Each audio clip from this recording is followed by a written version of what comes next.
ওয়ালিদ ইবনে মুগীরা রাস্তা দিয়ে যাচ্ছিলেন। হঠাৎ মুহাম্মদ আল্লাহর পয়গম্বর তার সঙ্গে দেখা হয়ে গেল। ওয়ালিদ ইবনে মুগীরা আল্লাহর নবীকে বললেন, মুহাম্মদ তোমার সঙ্গে আমার কথা আছে। আল্লাহর নবী বললেন, ওয়ালিদ ইবনে মুগীরা তুমি কি কথা বলতে চাও? মুগীরা বলল, আগামী কাল থেকে তুমি আর কোরআনের দাওয়াত দিতে পারবা না। আল্লাহর নবী বিশ্ব নবী ওয়ালিদ ইবনে মুগীরাকে বললেন, ও মুগীরা তুমি আমাকে চেনো নাই রে মুগীরা।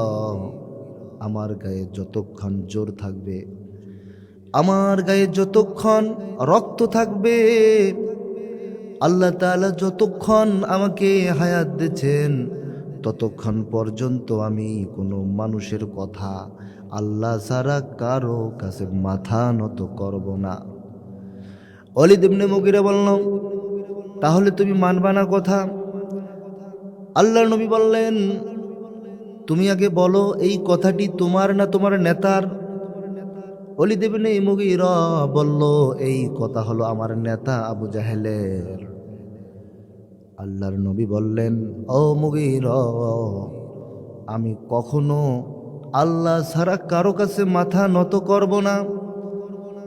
যতক্ষণ জীবিত থাকব কোরআনের দাওয়াত দিয়েই যাব। যদি জীবন চলে যায় যাবে, যদি হাত কেটে ফেলা হয়, পা কেটে ফেলা হয়, যদিও কল্লা কেটে দেওয়া হয়, তারপরেও আমি কখনো তোমাদের কথা মানব না, তোমাদের কাছে মাথা নত করব না। ওয়ালিদ ইবনে মুগীরা তখন চিন্তা করল, যেহেতু আমাদের কথা শুনবেই না, আমাদের কথা মানবেনই না, সুতরাং মুহাম্মদকে দুনিয়া থেকে বিদায় করে দেয়া হোক। তার পেছন থেকে তরবারি বাহির করে আল্লাহর নবী মুহাম্মদের গলার মধ্যে ধরল, মুহাম্মদকে দুই খণ্ডিত করে ফেলবে। আল্লাহর পয়গম্বর বলে ফেলল, ওয়ালিদ ইবনে মুগীরা তুমি জানো না, নবীদের গলায় যারা অস্ত্র ধরে, নবীদেরকে যারা মেরে ফেলে, নবীর ওয়ারিসদেরকে যারা অত্যাচার করে, জুলুম করে, অত্যাচার করে, নির্যাতন করে, তারা হলো জারুস সন্তান, তারা হলো জারুস সন্তান। তাদের বাবা তাদের ঘরের মতো তার মায়ের সাথে ছিল না, অবৈধভাবে তাদের জন্ম হয়েছে।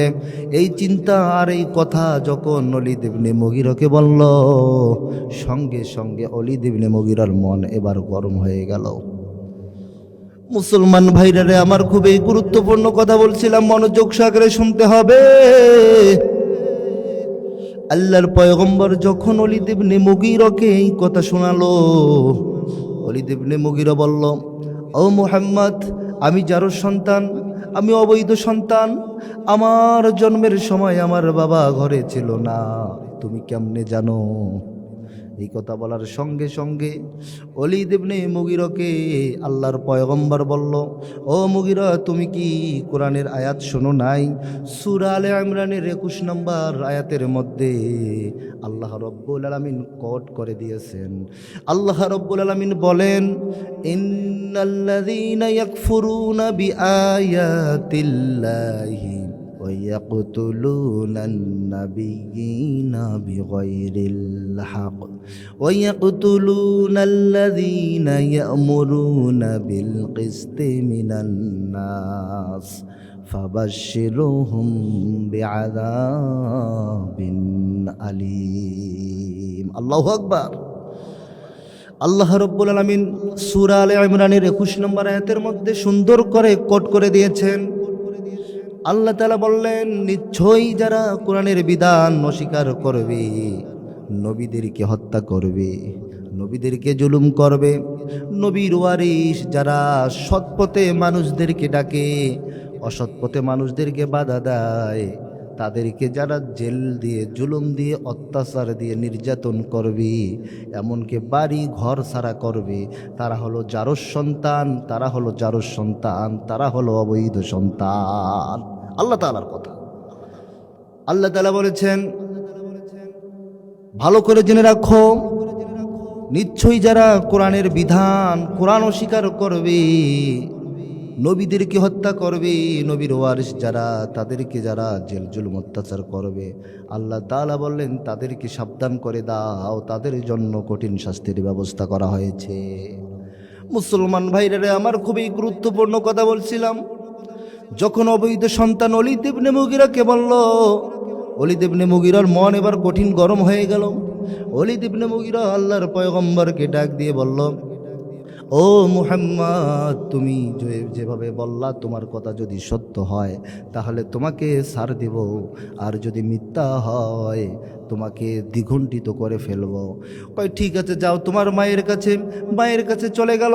মায়ের কাছে চলে গিয়ে মাকে ডাক দিল, মা, ও মা, বাইর হও, তোমার সঙ্গে আমার কথা আছে, তোমার সঙ্গে আমার আলাপ আলোচনা আছে। এভাবে যখন মাকে ডাক দিল, মা আসার সঙ্গে সঙ্গে মাকে ডাক দিল আর বলল, রে মা, বলো বলো বলো, আমি নাকি অবৈধ সন্তান? কে বলেছে? আল্লাহর পয়গম্বর মুহাম্মদ বলেছে। তুমি কি মুহাম্মদের কথা বিশ্বাস করো? মুহাম্মদ যা বলে, মুখে যা বলে, তুমি কি সেটা বিশ্বাস করো? ওলীদ ইবনে মুগীরার মা বলল, বাবারে, যেহেতু মুহাম্মদ বলেছে, যদি মুহাম্মদ বলে থাকে তাহলে কোনো সন্দেহ নেই, সত্য কথা। তাহলে কিভাবে আমি আসলাম তোমার পেটে বলো?